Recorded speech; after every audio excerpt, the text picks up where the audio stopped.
में युवाओं ने जो समाधि स्थल है भगवान बिरसा मुंडा के, वहाँ से लेकर पुराने जेल जहाँ पर संग्रहालय बनाया गया है, जिसका कि प्रधानमंत्री नरेंद्र मोदी ने उद्घाटन किया था संग्रहालय के रूप में, वहाँ तक पद यात्रा की। और उस दिन हम लोगों ने प्रण किया था कि खतियान आधारित यहाँ पर स्थानीयता और नियोजन नीति बनाया जाना चाहिए। आज तक तमाम सरकारें आई, लेकिन तमाम सरकारों ने यहाँ पर छलने का काम किया है।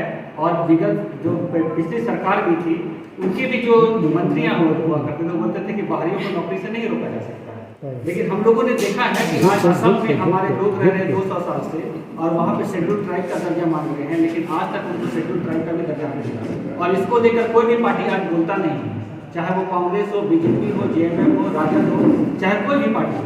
और आज जिस तरीके से स्टेट की हालात बन चुकी है, आज पलायन चरम पर है, गरीबी है, अनएम्प्लॉयड हो गए यहाँ की महिलाएं, बच्चे को पोषित है, शिक्षा का स्तर एकदम छीन हो गया है। तो इस तरीके की नीति के लिए झारखंड राज्य नहीं बना था। तो झारखंड राज्य में जितने भी पार्टियां हैं, उन लोगों को अब नीतिगत फैसला लेने में देर नहीं करना चाहिए। और जो वर्तमान की सरकार है, जो गठबंधन की सरकार, उन्होंने अपने मैनिफेस्टो में कहा था कि जब हम सरकार में आएंगे, यहाँ पर स्पष्ट नीति बनाएंगे ताकि यहाँ के लोगों को, जो झारखंडी मूल के हैं, उनको सारे सुविधाएं मिले, उनका डेवलपमेंट हो। लेकिन आज इतने साल, 2 साल तो बीत गए, और आज भी जो है उसको लेकर सार्थक चर्चा सदन में नहीं हो रही है। और ये कहीं ना कहीं आहत होने वाली चीज है, और इससे लगता है कि लोग आज छलावा महसूस कर रहे हैं। जिस तरीके से आंदोलन पूरे झारखंड राज्य में चल रहा है, युवा शक्ति पूरे राज्य में निकल पड़े हैं अपने अधिकार को लेने के लिए। उनको लग रहा है कि बाहरी भाषा का अतिक्रमण यहाँ पर हो रहा है, बाहरी लोगों का नौकरी यहाँ पर हो रहा है। तो आखिर ये राज्य निर्माण का आखिर औचित्य था क्या? हमारे लोगों ने सैकड़ों साल तक इस राज्य के लिए शहादत दी, खून पसीना को बहाया, और उनके बलिदान के बदौलत ये झारखंड राज्य बना। लेकिन आज इतने अमीर राज्य होने के बाद भी तीसरे पायदान पर गरीबी में ये राज्य खड़ा है। ये कहीं ना कहीं एक सवालिया निशान है, एक सवाल है जो प्रमुख नेताओं को उठाता है कि आखिर ये राज्य किस लिए। बाबूलाल मरांडी भी अगर प्रथम यहाँ के मुख्यमंत्री थे, तो उन्होंने सरप्लस बजट पेश किया था इस राज्य के लिए। और आज ये इस राज्य का ये हालत हो गया 21 साल में कि गरीबी का दर्द झेलने के लिए राज्य विवश हो गया। यहाँ की महिलाएं जो है पलायन कर रही है, दिहाड़ी मजदूरी कर रही है, रेजा कुली का काम कर रही है। तो इसलिए ये राज्य नहीं बना था। तो नीतिगत फैसला लेने में कहीं ना कहीं बहुत बड़ा लैकुने है। और हम यही चीज बोलना चाहते हैं कि जो शपथ हम लोगों ने 9 मार्च को खाई थी भगवान बिरसा मुंडा के समाधि स्थल पर, उनके सपनों को हम लोग यहाँ पर चकनाचूर नहीं होने देंगे, क्योंकि उन्होंने भी जल जंगल जमीन की लड़ाई को लड़ी थी, भाषा संस्कृति परंपरा की लड़ाई को लड़ी थी। लेकिन आज लग रहा है कि इतने आजादी के इतने वर्ष बीतने के बाद भी जो है कहीं ना कहीं उनके सपनों का जो अबुआ जिस अबुआ राज वाली जो परिकल्पना थी, वो पूरी नजर होती नहीं आ रही है। और बयानबाजी राजनीतिक चल रही है, चाहे वो बीजेपी हो।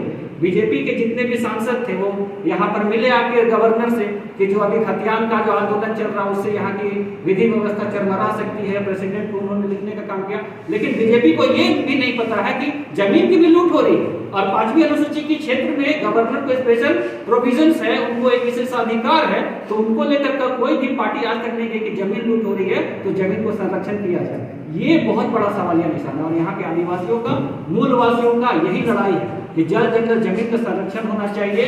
यहाँ के खनिज संपदाओं पर जो अधिकार 5वीं अनुसूची में उन्हें मिला है, वो मिलना चाहिए। लेकिन कोई भी अधिकार नहीं मिल रहा है। और इसको लेकर हम लोग ये बता देना चाहते हैं, और प्रेस कॉन्फ्रेंस के माध्यम से ये कहना चाहते हैं कि सदन में जो कार्रवाई आज चल रही है, जिस तरीके से बयानबाजी तमाम नेताओं का आ रहा है, आज मजाक बनाकर रख दिया गया स्थानीयता और नियोजन नीति को।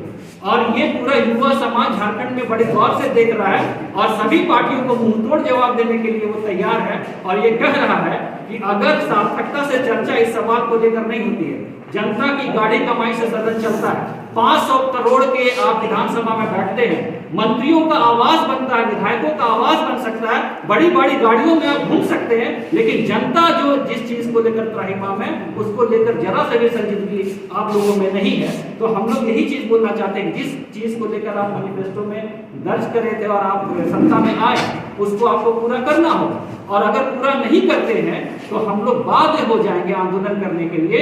और भगवान बिरसा मुंडा, धरती आबा, या फिर सिद्धू कानू, चांद भैरव, तिलका मांझी जैसे जितने भी शख्स यहाँ वीर सपूत हुए, उनकी लड़ाई को लड़ेंगे। और यहाँ पर ये आश्वस्त करेंगे कि हमारा जो अधिकार है वो हमें मिले। और ये अगर स्पष्ट इसी सत्र में अगर मुख्यमंत्री या फिर हम बोले कि सदन के जितने भी नेता हैं इसको अपना जो है पक्ष नहीं रखते हैं स्पष्टता से, तो अगले महीने, क्योंकि 9 मार्च को हम लोगों ने ये अल्टीमेटम दिया था कि 1 महीना का हम आप लोग को समय दे रहे हैं और उस समय निश्चित सीमा के अंदर आप लोग को अपना जो स्टैंड है उसको स्पष्ट करना होगा।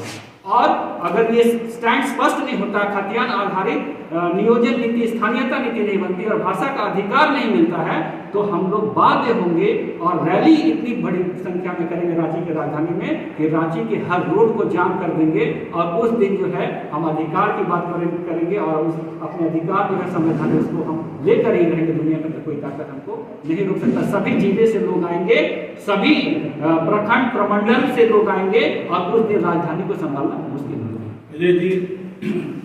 कौन नहीं जानता है, यहाँ के मुख्यमंत्री हुए, यहाँ के बहुत सारे मंत्री हुए और वो क्या क्या यहाँ पे कृत्य किए, किस तरीके संसाधनों को लूटने का काम किए, कौन नहीं जानता। पूरे अखबारों में आया, पूरा देश जान रहा है। अजय जी, एक सवाल है, 19 से 32 का खतियान कोई नया मुद्दा नहीं है, सरकारें आई और गई, यह मुद्दा यथास्थिति बनाए रखी है। आखिर ऐसी क्या अटकलें हैं कि सरकार इसमें विलम्ब करना ज़्यादा उचित समझती है, ना कि इस पे कार्रवाई करना? देखिए, बात ऐसा है कि मैंने पहले ही कहा कि अशिक्षा का दर्द इस राज्य को झेलना पड़ रहा है। शिक्षा के स्तर को आप देखिए और उस स्तर में जो है राजनीतिक दल के लोगों को बरगला कर वोट तो ले लेते हैं, एजेंडे में अपने उस मैनिफेस्टो में उस चीज़ को शामिल तो कर लेते हैं, लेकिन सरकार में जाते हैं तो उससे मुकर जाते हैं। तमाम पार्टियों ने यही काम करने का काम किया है, तो ये तो बर्दाश्त के बाहर है। तो इस बार आपके द्वारा चलाए गए अभियान में क्या ऐसा डिफरेंट है? बहुत लोगों ने अभियान चलाया, सफलता अभी किन्हीं को मिली नहीं है, तो आप क्या रणनीति लेके चल रहे हैं कि ये आप सफलता इस बार आपको मिल ही जाएगी? बात है ना, लोकतंत्र में जब लोग जाते हैं तो विधानसभा में आवाज़ उठती है और वो कहीं लोगों के द्वारा ही चुने जाते हैं। और मैं आपको बता दूं कि विगत बहुत सालों से हम लोग आंदोलन सड़कों पर कर रहे हैं। आज यूपी के चुनाव आपने देखा, वहाँ बड़े बड़े संगठन हैं, देशव्यापी संगठन, लेकिन वहाँ बीजेपी की ही शासन आई, लेकिन महागठबंधन का शासन आज झारखंड राज्य में कैसे आ गया? तो तमाम सामाजिक संगठन के लोगों ने सड़कों पर उतरने का काम किया था, लोगों को मोबिलाइज करने का काम किया था। कभी आज जेएमएम और गठबंधन की सरकार बनी है, किसी पार्टी को ये गुमान नहीं होना चाहिए कि उनके कैडर के लोगों ने उनको वोट दिलवाया। बिल्कुल गलतफहमी है।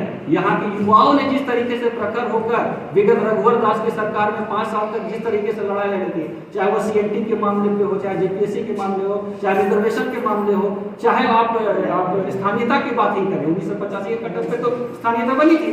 किसने इस बात को उजागर किया? जेएमएम और कांग्रेस उस समय नजर नहीं आ रही थी, उस समय नजर युवा और उसका भविष्य नजर आ रहा था, उस सड़कों पर उतरे थे। तो उसी तरीके से ये सरकार को भी हम आगाह कर लेना चाहते हैं। सत्ता बदली थी, सत्ता आने और जाने वाली चीज है, लेकिन आने वाले समय में हम यही देखेंगे कि कौन सी पार्टी, कौन से लोग, कौन से जनप्रतिनिधि यहाँ के जो संवैधानिक अधिकार है या फिर यहाँ के लोगों का जो अधिकार है वो आवाज को उठा सकते हैं या नहीं उठा सकते, और उठाने वाले लोग ही सदन में पहुंचेंगे, मैं आपको आश्वस्त करना चाहता हूँ। और वो लोग जो मिट्टी के खिलाफ बात कर रहे हैं वो राजनीतिक करियर उनकी हाशिए पे चले जाएगी, वो मुखिया और पार्षद बनने लायक भी नहीं रहने। आने वाले विधानसभा 2024 के चुनाव में तीसरे मोर्चे युवाओं के हाथ में।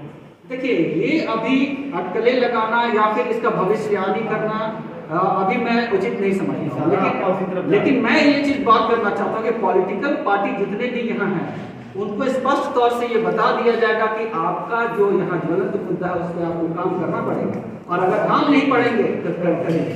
तो हो सकता है, आज देख लीजिए पूरे देश में किस तरीके की राजनीतिक परिवर्तन हो रही है, उससे कोई बुरे नहीं है। सब कोई को अधिकार है कि किस तरीके से अपने अधिकार की बात करता है, कोई राजनीति में जाके बात करता है, कोई सड़कों पर आंदोलन करके करता है, सभी कोई को अधिकार है। तो विकल्प भी खुला हुआ है, लेकिन हम ये नहीं बोल रहे हैं कि थर्ड फ्रंट बनेगा ही बनेगा। हम ये चाहते हैं कि जितने राजनीतिक दल हैं वो यहाँ के अधिकारों की बात करें और यहाँ के जो आकांक्षाएं हैं उसको पूरा करें, तभी झारखंड का जो परिकल्पना है वो साकार हम समझेंगे कि एक सवाल था कि क्या लगता है आपको कि यहाँ जितनी सरकारें बदली या बनी या वर्तमान सरकार है केवल आप लोगों को सिर्फ वोट के लिए इस्तेमाल किया और कुछ नहीं किया?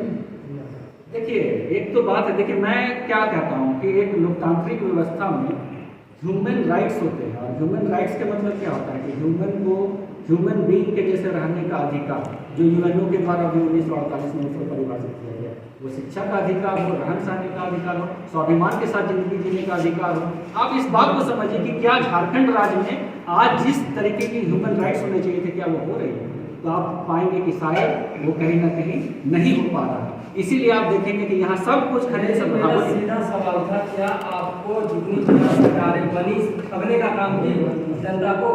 देखिए, ये स्पष्ट है कि आज तक तमाम सरकारें जितने भी आई, कोई भी उस सकारात्मक दृष्टिकोण से काम नहीं किया जिस पैमाने पे वो होना चाहिए था। खाली रोड, नाली, सड़क, बड़े बड़े इमारतें बना देने से डेवलपमेंट नहीं होता है। डेवलपमेंट तब होता है जब इंक्लूसिव डेवलपमेंट की बात करें, सब्सटेंशियल डेवलपमेंट की बात करें। अगर मान लीजिए आपको मकान बनाना है, जंगल को ही पूरे काट दे, तो ऐसा भी होगा कि उसका जो दुर्गामी परिणाम है वो भी हम ही को सहना पड़ेगा। इसीलिए सब्सटेंशियल और इंक्लूसिव डेवलपमेंट होनी बहुत जरूरी है। और यहाँ का जो क्लाइमेटिक एनवायरनमेंट है उसी की तरफ इंडिकेट करता है। और यहाँ पे केवल स्मार्ट सिटी बना देने से या फिर लाइट हाउस बना देने से या फिर इस तरीके से बड़े बड़े इमारतें और रोड बना देने से नहीं होगा। आप देख लीजिए, कोई तो हुआ था, कितनी इंडस्ट्री यहाँ पे। मतलब आप मान रहे हैं कि आप ठगे हुए महसूस कर रहे हैं ना? सारा जनता ठगा हुआ महसूस कर रहा है। सभी राजनीतिक दलों से इस चीज को मान रहा है कि जो आकांक्षाएं थी वो पूरी करने का काम राजनीतिक दल को नहीं। तो इसका मतलब है कि आप चाहेंगे कि जनप्रतिनिधि मैक्सिमम सदन में हो, युवा हो। देखिए, युवा तो नहीं कहूँगा, क्योंकि ऐसे तो आप जब ठगने वाला काम हुआ जैसे तो हो ही नहीं रहा है। परिवर्तन तो सरकार का नियम है, मतलब संसार का नियम है ना। अगर किसी को लगता है कि आकांक्षाएं पूरी नहीं, परिवर्तन तो निश्चित है। हाँ। आज किसी का सरकार कर किसी का, यही तो लोकतंत्र की खूबसूरती है। तो हम यही चाहते हैं कि जितने यहाँ के कॉन्स्टिट्यूशनल प्रोविजंस है, आज 5वीं अनुसूची का यहाँ बात कौन कर रहा है, पैसा कानून का यहाँ बात कौन कर रहा है, समता जजमेंट का यहाँ बात कौन कर रहा है, कोई नहीं कर रहा है ना। स्मार्ट सिटी भी जो है, स्थापितों के अधिकार का बात कौन कर रहा है, यहाँ की भाषाओं को बढ़ाने का बात कौन कर रहा है, कोई नहीं कर रहा। तो हम यही चीज चाहते हैं कि सारे मुद्दों पर काम हो, यहाँ के लोगों का सर्वांगीण विकास हो, बच्चों को अच्छा शिक्षा मिले, रोजगार मिले, यहाँ के स्थानीय को बेनिफिट हो, ताकि राज्य का जो परिकल्पना था वो अच्छा। युवाओं का नियुक्ति का